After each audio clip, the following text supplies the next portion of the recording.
Hello, everyone. Good afternoon from Ljubljana. My name is Matej Aubel. I'm a professor of European law and also a Jean Monnet Chair in EU pluralism. This event today is already the 31st European Academic Forum of the Jean Monnet Chair. And today's debate will be dedicated to a subject matter which might not be directly related to pluralism, but to pluralism as well, but also to the European Union, but in a more indirect way, as we will see through the discussion. The topic of today's European Academic Forum is navigating state succession in a changing international landscape.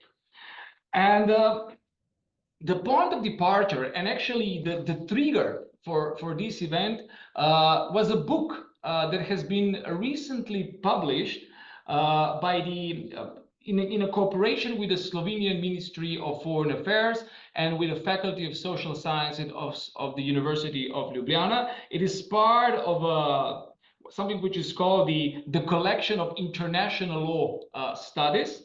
And this is the book. It cannot be seen very well on Zoom, authored by Ana Polak Petric and Grega Pankihar. And the book's title is The Succession of States in International Law, the Case of Breakup and Succession After Yugoslavia. And since I'm on the editorial board of that collection, I really seized the opportunity of the book being published by my colleague Anna, because I think this is a very important volume. It's important. It's not directed. It's not connected just to the Slovenian local and post-Yugoslav affairs, but I think this book also resonates more widely in the realm of international law, specifically nowadays when we are again after the 1980s. We are again witnessing a lot of volatility in international relations, a lot of states being torn apart or being under pressure to be torn apart. So the question of succession is again a very relevant, but still unresolved one under international law. So the overarching question of this debate that we would like to address is the following: how can the legal and legitimate closure of an old statehood chapter pave the way for a successful and efficient beginning of a new one?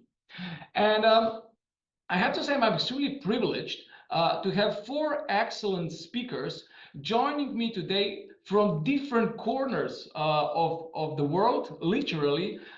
Three of them are now based in Europe, and one of them is based in Canada and Montreal. And it's Professor Patrick Dumbury from the University of Ottawa, who's joining us from Montreal.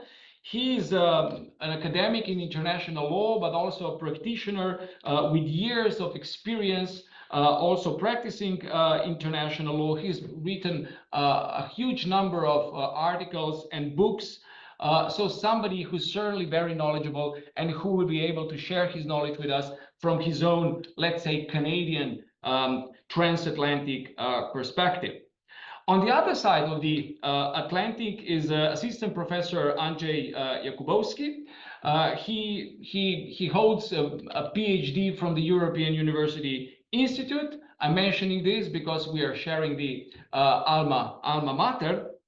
And Andrzej has been ever since also present all around Europe, doing research in international law, doing research in international cultural law, being an academic as well as practitioner, and currently he resides in Poland and works at the Polish Academy of Sciences. So Andrzej will be able to share with us his Polish perspective. And of course, then last but not least, the two culprits, because of whom we actually we are organizing this event today. They are Assistant Grega Pankihar, who works and researches at the University of Maribor, but who is also a diplomat, who's been a Fulbright scholar, and of course Ana Polak Petric, my dear colleague from the European Faculty of Law here at the New University, but who currently works as an ambassador to the Federal Republic of Germany, and who's currently in Berlin. I won't be mentioning other items that each of you have achieved and are listed on your CV, since otherwise I will just use the entire 60 minutes that I have at my disposal for this European Academic Forum. Therefore, I'd really like to, just to get started, just one last sentence. The audience who's joining us is also very welcome to post their questions in the chat room, and I will raise these questions as we proceed through 3 rounds of our debate, and we'll be starting with the essentials, or with the fundamentals of succession under international law, those very fundamentals that were also raised in the book published by Anna and Grega. So Anna and Grega, and maybe first Anna and then Grega, and I will be asking you today a little bit in the pairs, if you don't mind. But we have all the freedom to opt out from this pairhood and jump into debate at every point you feel like it. So Anna and Grega, tell us a little bit what was actually that prompted you in writing this book. And I know that you were also the Slovenian official who was for some time responsible for the succession. So therefore, maybe I'd first like to invite you to say a little bit more about the book. Thank you very much, Matej, and to all the other colleagues and also the audience. Dr. Aubel, I would like to first say that I'm very, very honored that you and the new university decided to organize the academic forum on this topic. State succession, I would say, is a very important topic of international law, but many times neglected, in a sense that many times states do not want to anticipate what will happen to them. Let's say that sovereignty will change, or they will be diminished in its territory, or a part will secede from its part, and so on. So states are not really willing to talk about this part of international law. But it is, of course, extremely important, because when these cases happen, and they did happen in future and in past, and they will happen also in the future, it is, of course, very important to understand how law guides us in this and what the practice of states is. I think we were intrigued by the case of Yugoslavia, of course, because we both worked in this field in practice. So we wanted to write down a little bit of the Slovenian practice and the Yugoslav experience in this field. But I think also Yugoslavia is a very special case, also in a global sense. And I will maybe explain one point. There's many points why it is, but this one, for me, it's very interesting. First of all, for the first 10 years after the breakup of Yugoslavia, this was actually a bad case. It was a bad case because the successor states could not agree on anything. And they could not agree on anything because Serbia, together with Montenegro, at that time they were called Federal Republic of Yugoslavia, they were claiming to be the continuity of the old Social Federative Republic of Yugoslavia. They wanted to be one and only successor state, as was the case with Russian Federation after the Soviet Union. But the other 4 republics, which was Slovenia, Croatia, North Macedonia, and Bosnia and Herzegovina, we claimed, and at the end we also succeeded in this interpretation, that Yugoslavia broke up, that there are 5 equal successor states who have remained in this territory, and therefore succession should be handled in equal proportions or in accordance with the rules when there are 5 equal successor states. So this first 10 years after the breakup of Yugoslavia was very difficult because of this fundamental difference. States could not agree on anything. So they actually, this was a period which is clearly what we do not like to see in international community, because it does not give legal certainty. It is not handled in accordance with international law. So each successor state did its own. So we adopted our national legislation to deal with borders, citizenships, treaties, membership in international organization, distribution of assets and debts, and so on and so on. And only after 10 years, when Serbia finally recognized that it is only one of the equal successor states and then joined the United Nations as the last successor state of the Yugoslavia in November 2000. So this was after the Milosevic regime fell in Belgrade. So then the door was open to agree on succession in accordance with international law. And then the agreement on succession issues was signed. And after that, we will speak a little bit more about this probably. Is it successful or not? This is, of course, a question. But I think Yugoslavia is a very unique case. It was, in succession terms, a mess until 2001. But after that, with the agreement on succession issues, it actually became a very good example, because this agreement is very comprehensive. It deals with almost all issues of succession, and it is a great example also to new emerging states, which, for example, South Sudan came to Slovenia many times, representatives, and asked us how we handled succession of Yugoslavia and so on and so forth. So maybe I will just, my last word, what I will say, in the foreword of this book, State Secretary Mr. Vogue, he wrote a very interesting sentence. He said, successions are prophets of the futures. And I agree. I think that how succession is handled when territorial changes, when sovereignty changes happen, it's very important whether they are dealt in a legal, in a consensus way, or they were handled like, for example, 10 years in Yugoslavia. And this is, of course, also, I think, a very important a question which will come up also in the future discussions in case, probably in future arrangements in Ukraine and also other states where, of course, we will see how things will proceed. Indeed, thank you very much, Anna. So you're right. I mean, every single case under international law, practical case, can also pave the way to a new precedent that influences other instances that can arise in the future, other similar cases. And as you mentioned, the Yugoslavian example at the beginning was a really bumpy start. It was, first of all, even hard to decide whether the Slovenia and Croatia seceded from Yugoslavia or the country actually dissolved, because it fell apart. So Grega, how did you treat this subject matter, this topic in your book? Which parts would you like to emphasize, or your experience in it? Well, thank you again for inviting me, and I'm really glad to see all of you. It's really, it brings back, like for each of you, it brings back some good memories where we last met and where we were discussing the topic. True, like Anna said, you know, it is, I don't want to use this Hollywood expression that nobody is safe, but it is true that countries do not think about the state succession until it really hits them. And it always seems that it is very rare situation. It does not happen very often, but as I often already underlined, only in the last 100 years, the number of countries quadrupled, right? It was I think 55 original UN member states. Now it's 193, and we also have countries waiting in front of the door. So it's more than 193.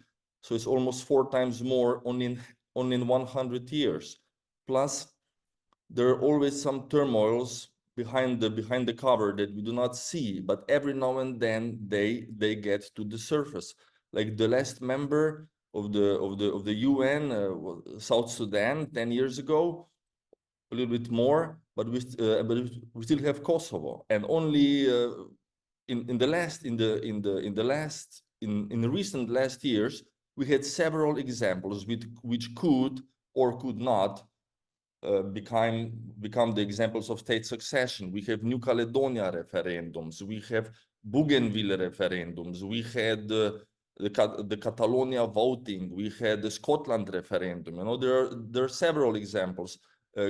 Like one never knows what will happen with the new American administration, how the Ukraine aggression will finish, but if there is a question of the peace formula that includes the exchange of territories, this is again a state succession.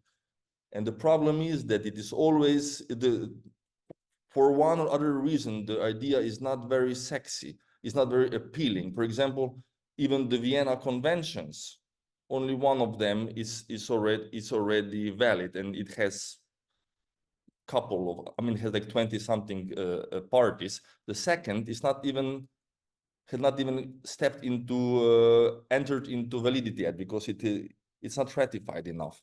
So this question is definitely very important, and it is, when it happens, this is one of the biggest questions that the country can face. It actually it concerns everything. It concerns the cultural heritage. It concerns the property, the sovereign debt. Slovenia had a huge sovereign debt question. This is also what we dealt with at the also the state succession, right? Every bit of the personality of the country is under question when state succession happens. So to tell you frankly, and of course you always look for the guidance. Also with Anna, when she was the high representative for succession issues, we were looking for answers also outside of our office. For example, I went to see the conference organized by Andrzej in Warsaw, which was on succession to cultural heritage. We're looking for some answers because the Vienna Convention does not answer everything. So we were looking into our agreement. We were looking also into the academic work, and we were also looking for state practice. We went to Bratislava, we went to Vienna, we went to Zagreb. So we were meeting different actors to get some ideas how to move our process on, because unfortunately, even though our agreement is very comprehensive, it does not include one super crucial element, which I think should be one of the main, one of the main lessons to be learned is you need to include an obligatory way of settlement of disputes. Otherwise, when there's a large number of countries involved, like in our case, you get stuck, and this is it. So this is one of the lessons learned for the future. Every time you need to include the peaceful settlement of dispute clause. Thank you, Greg, and it's great. I will come back to that point and pick it up again because I find it very important, because one of the tricky issues under international law of succession is also the relationship between the political resolution of disputes and, of course, judicial resolution of disputes. But let me dwell a little bit more upon this, as you say, is this strange issue that succession is something that always happens, but the states don't want to think about it, right? And if we liken the states to the people, like to us individuals, we can see why this is the case, because it's like the question of the birth and death. The death is something which is imminent. It happens to all of us, but nobody wants to think about it. And the same is with the death of the state, or at least the dissolution of the states, or its fragmentation in smaller parts. Sometimes it happens and sometimes it doesn't. And looking at different perspectives around the world, of course, Patrick has said that he's sitting today in Montreal. Montreal is, of course, part of Quebec. And Quebec was on the verge of independence, as it were, and the succession issues would, of course, also break out in the case of Canadian example. So, Patrick, could you speak a little bit more about the international law of succession from the Canadian perspective, but also reflect with us whether there are also some general principles of international law guiding the state succession that are not necessarily always related to the particulars of each an individual case that's happening around the world. Yeah, thank you so much for having me.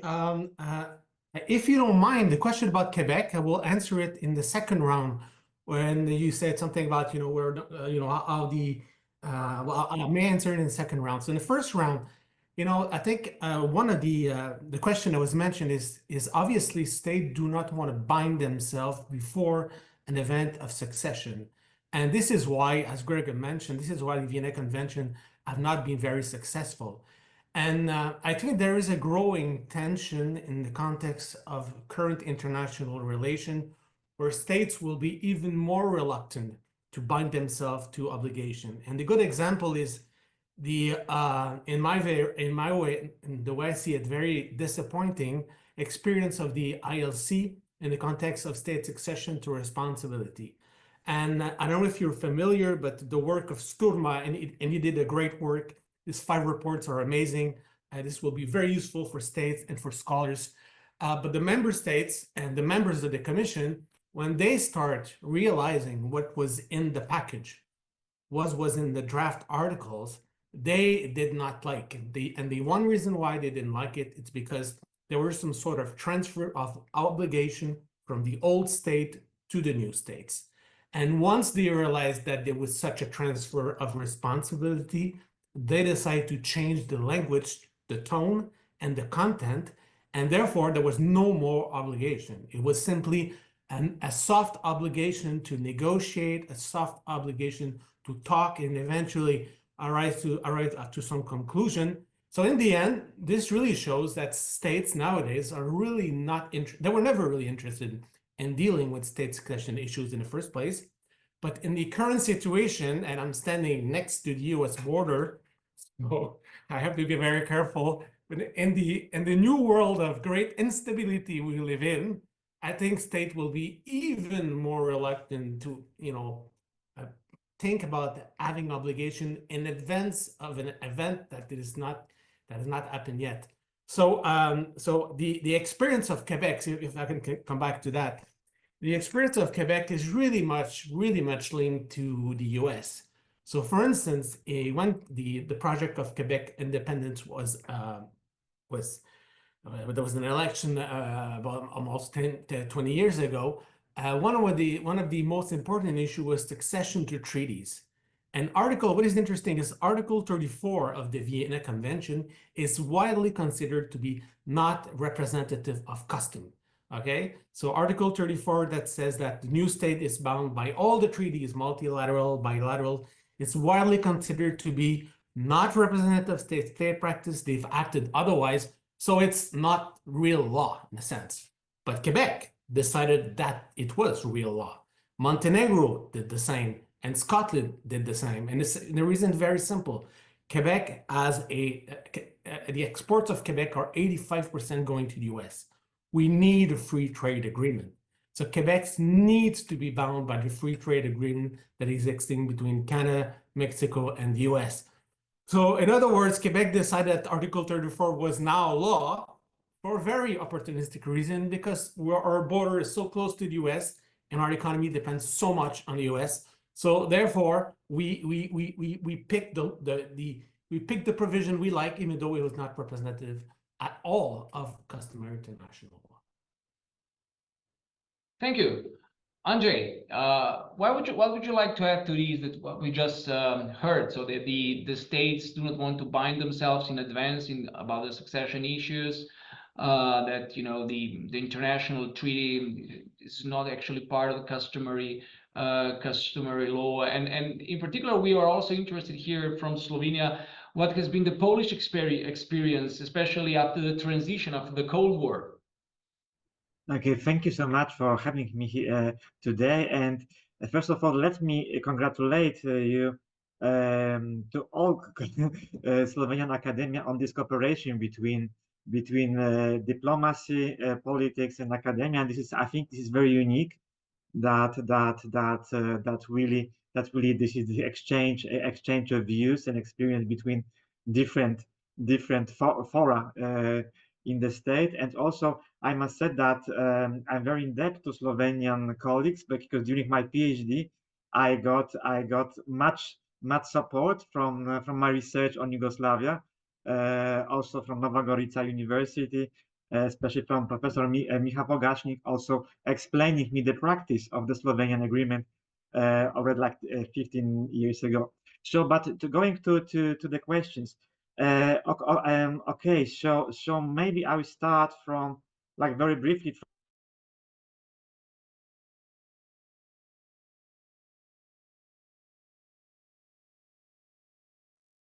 I think that that one of the persistent problems is apart from the law ratification of treaties. You know, so the question of interpretation of customary rules of international law.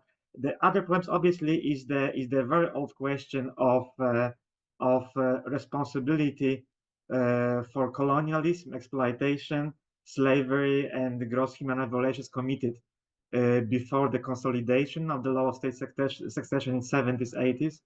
And I think that we can observe this in many parts of the globe, these different claims for reparations for that grave violations. Also, even if we accept these heydays of state succession in 90s, on the beginning of the new millennium, obviously today very many of the solutions adopted at the time are challenged, and obviously the case of the former Soviet Union, Russia, Ukraine is one of the most striking, and so challenging the consensus, and the agreement adopted at that time. Also, the other old questions that I think we all know, the question of uti possidetis, one of the principles of the law of state succession, also still causes number of questions. You know, the question of the delimitation of borders and so on and so forth. So yes, so I would add these gaps to those already addressed. In terms from my own country, also I said that I'm impressed by this exchange between academia and diplomacy in in Slovenia, because in my country very often politicians do not listen to academia, and this is probably the problem. In Poland, obviously, state succession is closely tied to the events of the Second World War, so it's something that it's really tied, and it's usually addressed in terms of reparations for the war. So the question whether state succession rules should be applied or not. I mean, the political discourse and also sadly academic discourse very often is very much focused on war losses and reparations rather than responsibility for the crimes or wrongful acts committed like 70 years ago, rather than the rules of state succession. So, and I think as a from the good side, from the let's say the good practices, and maybe I come back to this also later, but because I think the experience of the late 90s in signing agreements, signing on the good neighborly relations, I think was a big success of Poland, of Polish diplomacy, and so first to confirm the boundaries. As you know, Poland changed boundaries a lot in 1945. So the placements of population and questions of property, of German property that was acquired by Polish state, and so on and so forth. Very complex issues. Much disagreement between Poland and Germany on that, especially with the German constitutional code, and signing the let's say the border agreement, and then the friendly neighborly agreement, I think was a very important achievement of late 90s in this regard. So very peaceful, and also building platform for other cooperation. So I would say so from good practices, this I can really highlight. Thank you. Very, very interesting. And having highlighted those issues of good friendly relations, proclamations of settling the border issues or confirming the borders under international law. Of course, this brings us back to the former Yugoslav example, and Anna has already picked up a little bit on the issue of the success or the lack of success in the succession after former Yugoslavia. So Anna, I was wondering, after so many years, we are now in 2024, this means it's more than 30 years, 35 years, right? 30 years actually. 30, 40 years after the breakup of Yugoslavia. What are still the outstanding issues there that still haven't been resolved? Are there still any?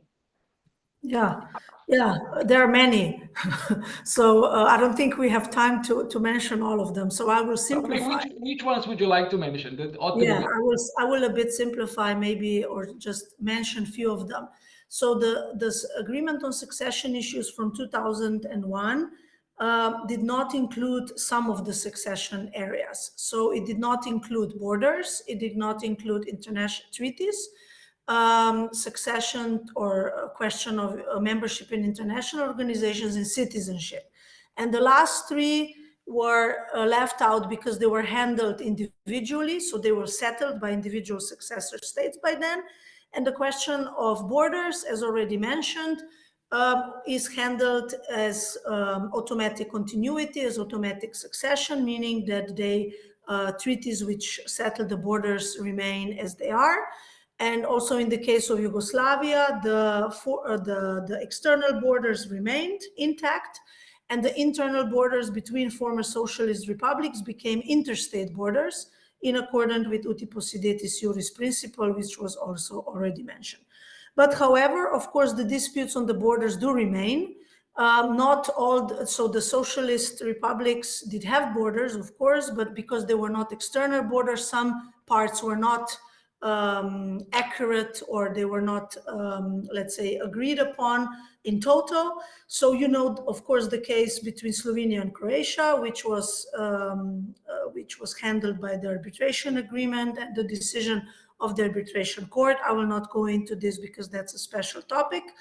But we still have unsettled border issues between Croatia and Serbia, between Croatia and Montenegro, and between Croatia and Bosnia and Herzegovina. What will happen with this in future? Very unclear, but I would dare to say that it will have an impact on the EU accession talks in the future. We do not have any data that this is a part of any problems yet, but how we know the region, we anticipate that this could become an additional problem. Then another outstanding issue, which is very important for Slovenia, and Matej was also a part of discussions on this topic as well, is the foreign currency savers. So the agreement stipulates that the division of guarantees should be handled by negotiations and should be divided among the successor states. Did this not happen because some successor states are not willing to negotiate on this issue? And we come back to this problem which Gregor mentioned, that if there is a state which is not willing to implement the agreement, there are no legal mechanisms for the settlement of disputes which states who do want this agreement to be implemented can be used. So this is one of the biggest problems. And then I will also mention one also important issue, Annex G. So Annex G of the agreement, which deals with private property and acquired rights. It's very complicated, but to simplify, successor states have agreed that property rights are to be protected the way they existed at the breakup of Yugoslavia and without the discrimination. So that's sort of the basis of this agreement. You know what happened? There was a war, there were refugees, there were denationalization processes, there were war acquisitions, there were changes from state, družbena lastnina, state property to private property. So many things were happening. And this is again one issue which is quite big, especially between Croatia and Serbia. As you know, many Serbians have left Croatia during the war. They have left property there. Companies have left property there, and vice versa. So this is also one issue which, in money-wise, is quite important for all the successor states, and is still not resolved. Thank you, Anna. Gregor, what would you like to add to that? I mean, especially one is wondering, because this is taking so long, it also spans across generations, and one is wondering, would it be better, would it be sounder to, to rush with these issues, or as some, are claiming the opposite, that it's sometimes it's necessary that, you know, with the passage of time, the conflicts, the issues will be less accentuated. So a new compromise will be found rather easily. So what's your opinion on that within the Yugoslav succession context? Well, you know, it's a very good question, but unfortunately, I realize that it is also very complex. For example, at the moment I work in Strasbourg. This is part of Alsatia. Alsatia was German-French constantly. But today they are living in future. They are living the present life, present day. Whereas Balkan always produced more past than future. In Balkan, the past is always the most important. Who won the war against the Turks? Who won the war against somebody else? This was always the big question. So, if you would ask me about the Alsace, should we just kick the can down the road? I probably would say yes. When you ask about Yugoslavia, there is a big question. Will it be possible to forget about it? We did not forget who won the battle against Turks 700 years ago. Will we be ever to forget what happened 70 years ago? I do not know. Where it is, and the issue is also what Anna mentioned, for example, when she mentioned Annex G, right? This matter is so important. It is property of individuals, right? Your father lost something, you lost something. It's very hard to forget one generation later. It's not 200 years later. And also this Annex G was dealt with at the European Court for Human Rights in Strasbourg, but it is the still open question, because some countries say that it is directly applicable part of the treaty.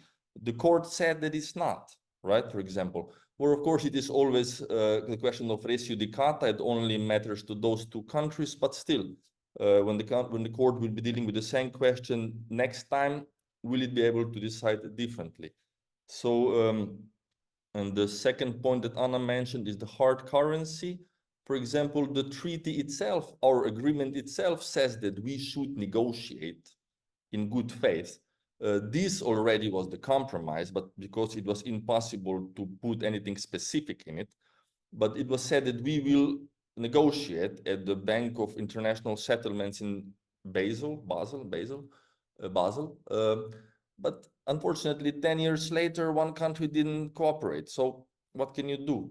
Of course, the basic idea would be we should talk about it, which we should negotiate the final deal so everybody would be happy, as far as you can be happy with the compromise. It's a compromise, right? But still, for our region, it is better, of course, to try to find an agreement as soon as possible.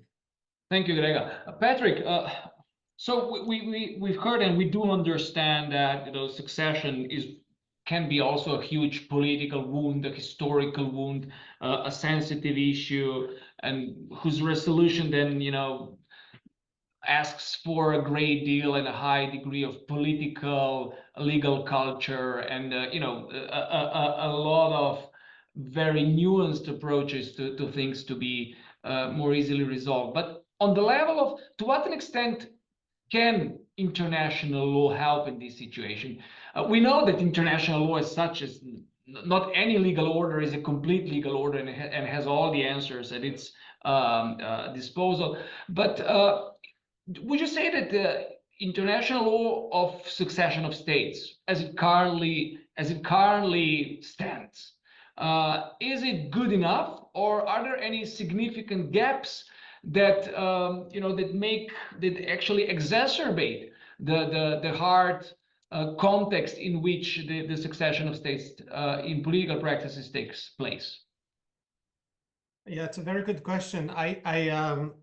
I would say that on paper, state succession is probably good enough, to the extent that the main topics have already been dealt with in the Vienna Convention. Nationality has been dealt also, but this problem is always the same: is that these provision will apply only to the extent that the parties themselves have not come up with different solution. So it's always a backup solution. And as I said before, states don't want to bind themselves in advance. So at the end of the day, I mean, these conventions can at best only be guidelines, but they are good guidelines, and they are useful when states think they need to use them. And I mentioned the example of Article 34, which no one really takes seriously, but the Scottish did, and Montenegro and Quebec did. So you pick up what you want, but ultimately you're facing a situation of negotiation, and in the end, negotiation will be driven by political power, by strength, by all of these situations. But maybe to be more optimistic, I mean, for instance, in the context of Quebec was there was a referendum, and it was lost by merely 20,000 votes, and there was no riot, no chaos in the street, and back then I was in law school. The only impact was not speaking to friends for about a month, and then we all agreed to talk again. But in the end, what is really interesting is that there's a big interesting and in my view, more important lesson for the rest of the world, what the Supreme Court of Canada has said. Supreme Court of Canada was asked two questions. Is Quebec secession legal under Canadian law? The answer was, no, obviously. And then, is Quebec secession under international law legal? And the answer was easily no as well. I mean, Quebec is not a colony, doesn't have the right to self-determination. And then the Supreme Court could have stopped right there, okay? So it would have been a very small judgment, maybe 2 pages, and the federal government who asked the question would have been very happy. But they said, no, this is a very interesting topic, let's continue.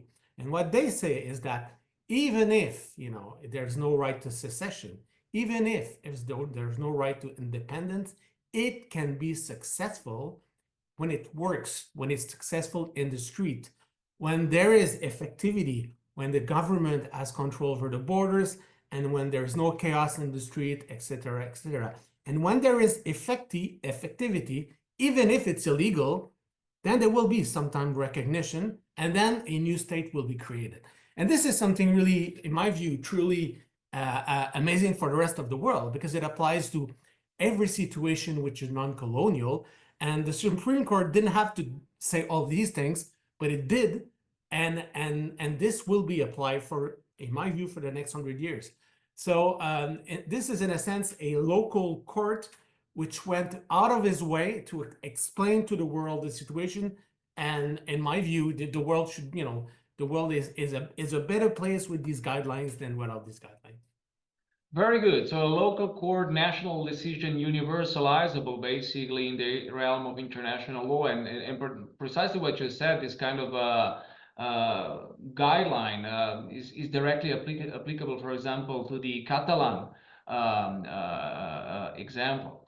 So Andre, I can see you're enjoying the debate. Would you like to add something particular at this stage? Otherwise, I also have another tricky question for you, and which you can also answer in not taking up it first, but I would nevertheless, because what Patrick mentioned is that in a way international law succession is sufficiently complete and can serve as a guidance for the states, and then the states, depending on their power play as well, they pick up that provision or another provision as they want it. And of course this is true as long as we stick to the political resolution of a particular issue. But sometimes states also, in order to further their succession objectives, sometimes they also resort to the courts, and in the Slovenian case, especially the foreign currency depositors, that was an interesting case in front of the European Court of Human Rights, where the former republics played themselves against each other in order to have an upper hand. So I was wondering, how do you see, what do you make of these particular instances of trying to solve the succession issues through adjudication? Okay, no, this is an excellent question, because this is a big issue. We know that international adjudication is not national one, so obviously parties need to agree on that, on special framework for that, and they need to accept. And we know that the compliance with international judgments is not the highest if we compare different bodies around the globe. So even in like human rights violations, so we've got some tribunals with very low number of compliance of, let's take Inter-American Court of Human Rights, for instance.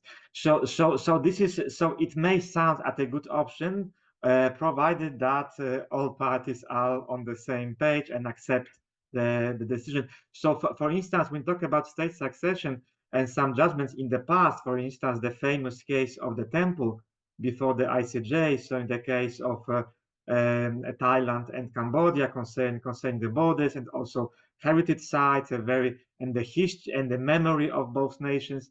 Obviously, the case was the decision of the court was not taken with due respect. So we know we've got the new case a couple 10 years ago. So yes, and I think because Gregor mentioned that in cases of like financial cases, probably adjudication could be a good venue with some very difficult and very like politically marked and emotionally marked for the societies, like borders, heritage, and so on and so forth, names of states, and so on, and names of regions.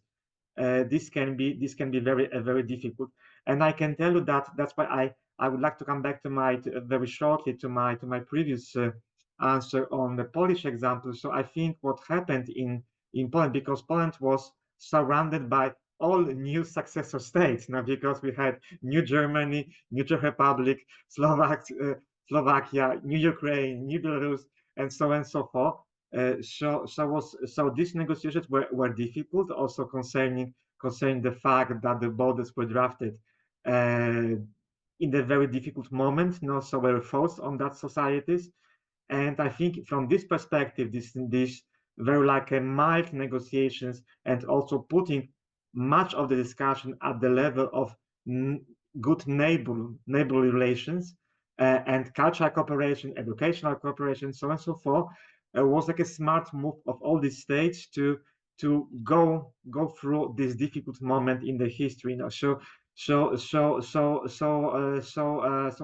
So I think that there are some instances, some also aspects of state succession that could be dealt with international adjudication. Some others are doomed into to bilateral or sometimes multilateral negotiations. Indeed, and mentioning the Polish case and the being surrounded between all the successor states after the fall of the Berlin Wall, because one of the issues, because this is a chair in European law, and we have to do some justice also to the European Union. And with Brexit, and we do not have today anyone from the UK who could pick up that one, but with Brexit, the EU has also seen its own succession problem, right? Even though it's not a state, but still. But on the other hand, the EU has played a very important role, and I think you can see also when sometimes the tensions between Germany and Poland, when they flare up because of the past, it is also this patronage of the European Union that helps to dilute this conflict. So also regional international organizations can play an important role in post-succession history, as it were. What's your opinion on that, Andrzej? No, I think this is a very good point, and not only the EU but also Council of Europe, and so obviously both organizations were instrumental, also as we know from the Yugoslav case, and but also from post-Soviet, so in terms of also of the constitutional framework and the issue of accession to this organization, and the EU. We know that the case of accession of them in Central Europe, like Poland, Slovakia, and Czech Republic to the EU, was also conditions on the settlements of past issues. But also we had the same in the case of Croatia, for instance.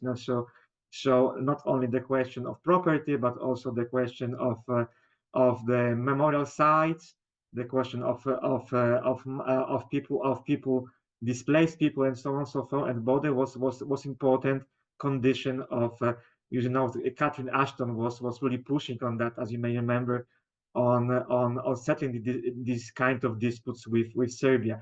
So yes, absolutely, I agree. However, today, looking for instance on the case of Ukraine, obviously EU is very important as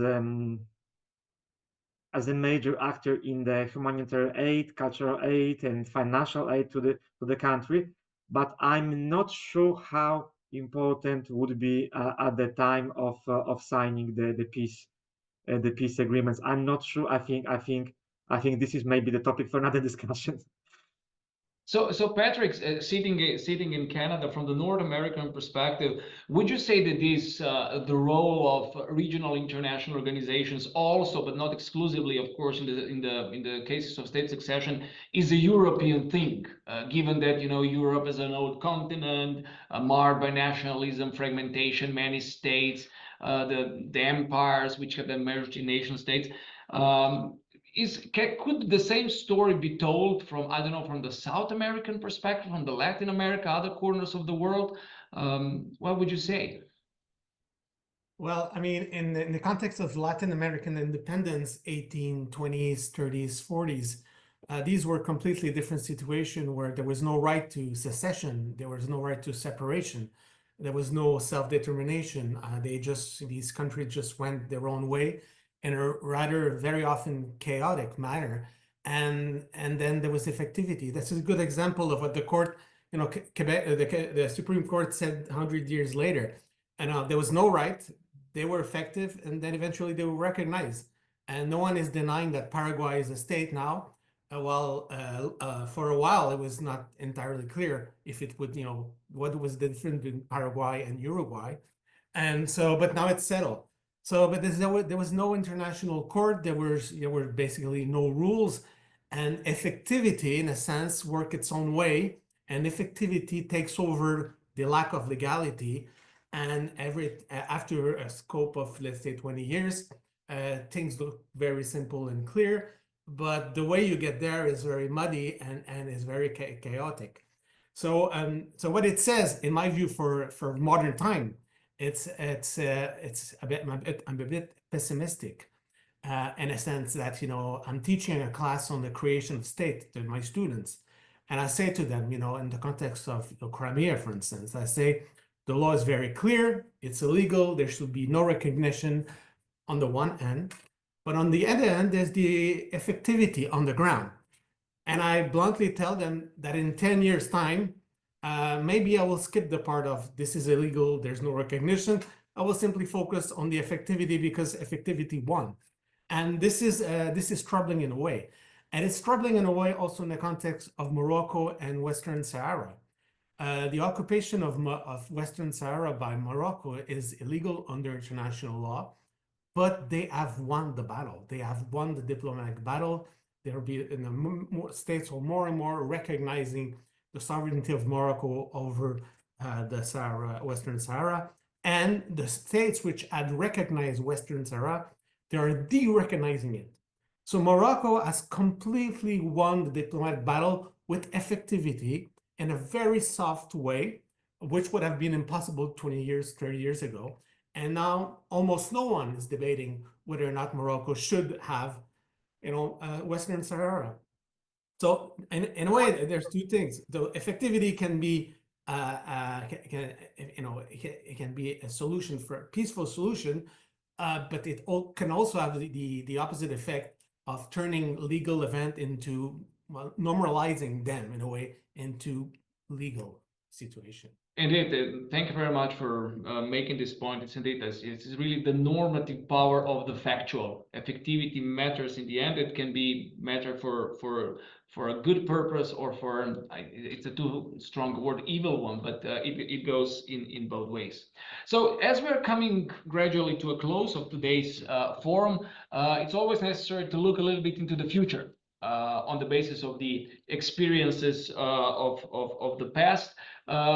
We have this privilege because we have the speakers from different corners of the world. We spanned a little bit the globe. With different citing the different examples. So, but Grega and Anna, from your own experience, right, with the Yugoslav Slovenian case, what would need to be done if we had been going through this once more, and you know, setting the guidelines for the future, what would need to be done differently, and you know, in a way that this could be universalizable also to other regions across the world?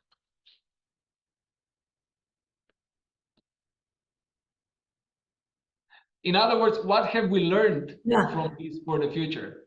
Okay, I didn't know if Grega is going to pick up on this one, because of course it's $1 million question.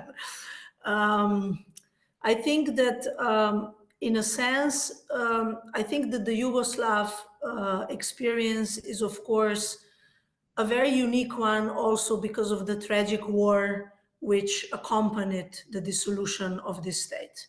So I think that, of course, absolutely the first, let's say, difference which should have been done in historical context was that this breakup should have been done in agreement. This was not possible because of the nationalistic tensions, and you know better than me what was happening there. So this is definitely something which made the case of Yugoslavia a very difficult one. And I think this is also the reason why even today there's so many unresolved questions, there's so many tensions, there's so many political problems and problems of dialogue in this region. So even today, the resolving of succession issues in the former Yugoslavia, I mean, among the successors of the former Yugoslavia, is burdened, as Gregor said, by historical aspects, is burdened, of course, then by the declaration of independence of Kosovo and the process and let's say non-recognition of Kosovo by Serbia and the dispute which is among these two. It is burdened by also many nationalistic interpretations between Serbia and Croatia and so on and so forth. So this is when we talk, for example, about archives, right? We didn't say anything about this, but it's a very important issue. So according to the agreement, all of the successor states should have open access to the archives in Belgrade. We should be able to go there, have a copy, come back and have it. But we don't have this. This is also a problem for Slovenia. Many archives which talk about our history, especially Second World War history, are there. We don't know even what is there and what's written there. So these are, I think, very complex questions. So it's difficult to really say what could have been done differently. Absolutely, the starting point of the breakup of Yugoslavia was wrong, and it was conflict. And because of this, many things went wrong afterwards. So I think a very nice example is Czechoslovakia. We didn't say anything about this, but this is really a great example how states should dissolve and how people should live together in two states and arrange everything in according with consensus. A very good point. Thank you, Anna, for mentioning the Czechoslovak example. Indeed, it wasn't brought to our mind. Grega. Yes, actually, I would like to mention what you have already mentioned. This was the EU, and I just remembered the book by Zbigniew Brzezinski, or The Grand Chessboard. And in it, he said all the countries need to go to the EU because the EU will polish the sharp edges.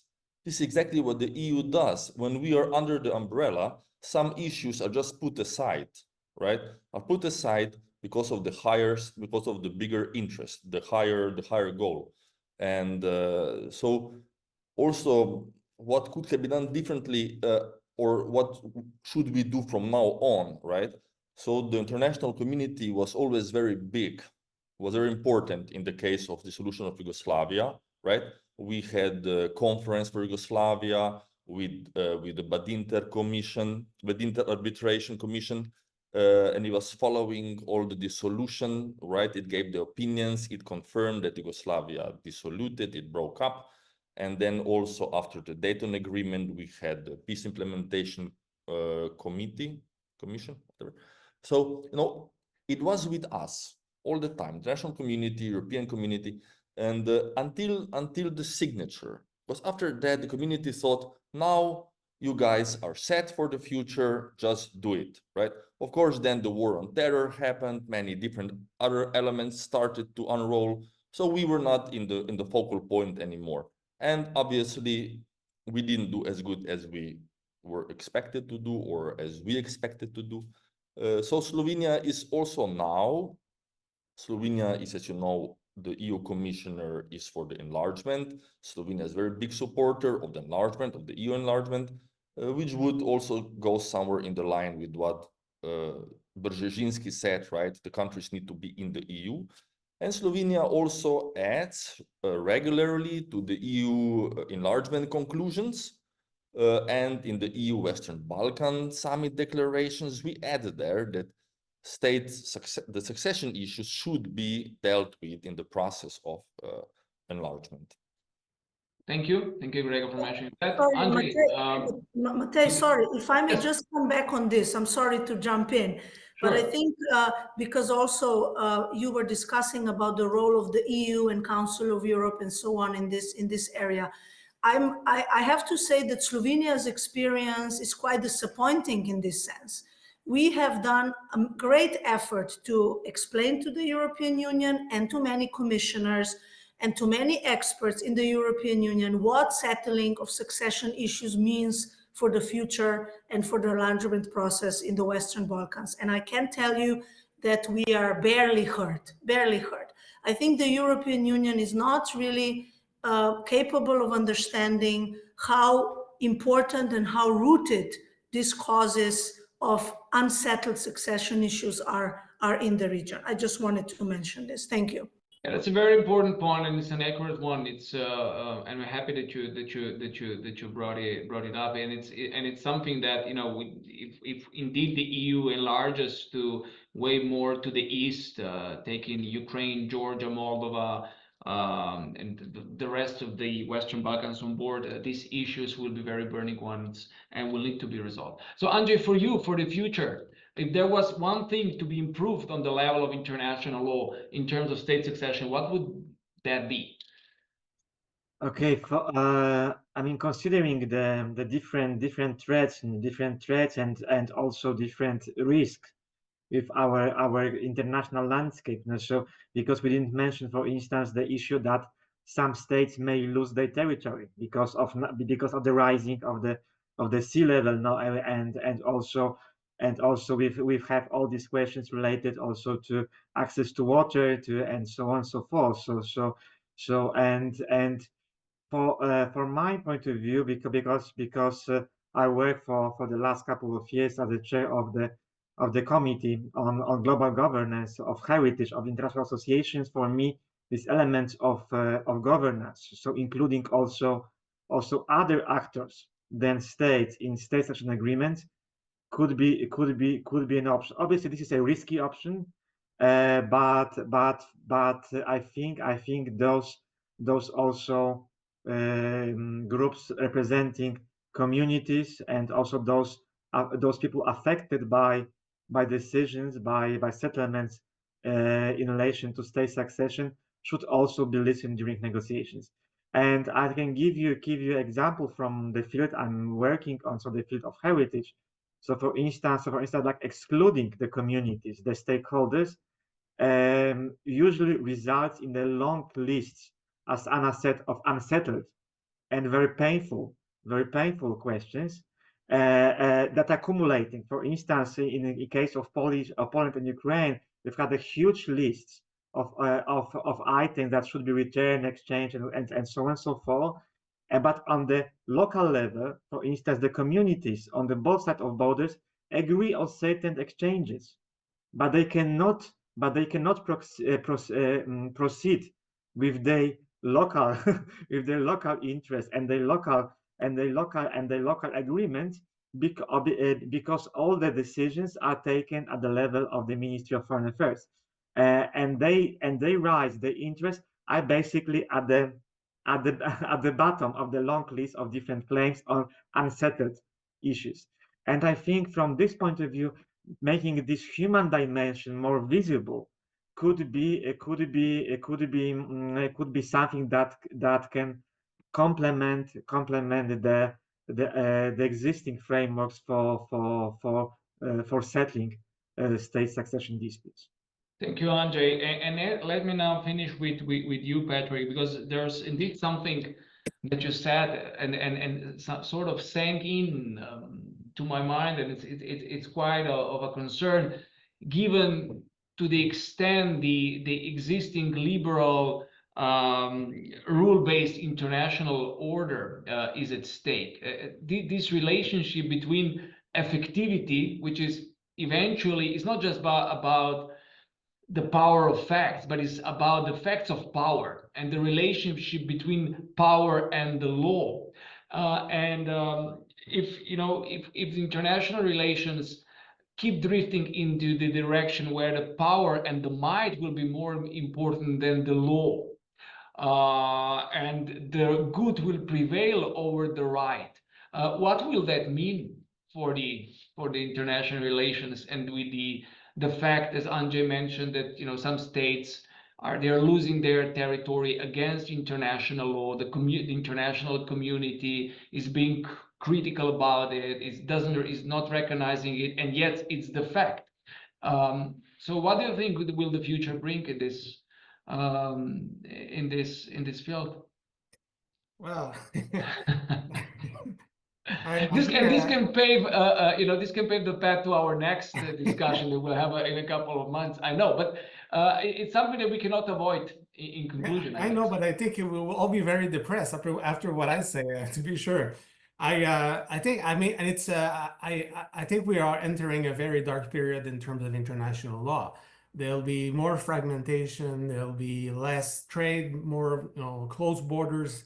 All of this, and this is not a good sign for international law. International law will simply not be respected, and this is troubling, and this is troubling for a country like Canada. Okay, and I'll give you just an example. Canada is so close to the U.S. So the U.S. has decided to put some tariffs on Chinese products. Okay, us, Canada, we decide to do that as well, even though we know it's completely illegal. There's no legal framework. We just do it to please the American, and because we're very close, and Trump is not even in power, so we already do that. So my fear is that more states will do exactly like that, and as a result, there'll be only power politics, which means that what I've been teaching for the last 10 years on, do not recognize the annexation of Crimea by Russia, will become literally a moot point. It will become probably a footnote of history as a result of the change of dynamics, where there will be grand bargains, which will be much more interesting for the parties involved. Of course, not for the injured parties, for the aggressors.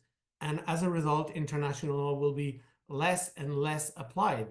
So it's I think it's a very pessimistic picture. And in that sense, state succession issues will be literally, the least of Western or least of states' concerns.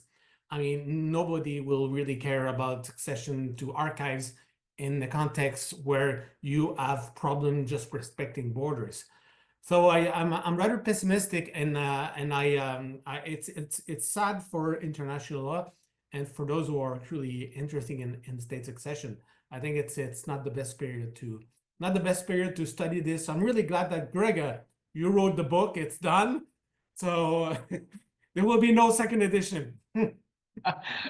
Well, we'll see, but I agree that I fully agree with your pessimistic point as you emphasized it. But I wouldn't even say it's pessimistic. It's realistic. It's the direction in which international relations are going. We're going to the direction of transactional international law, as it were.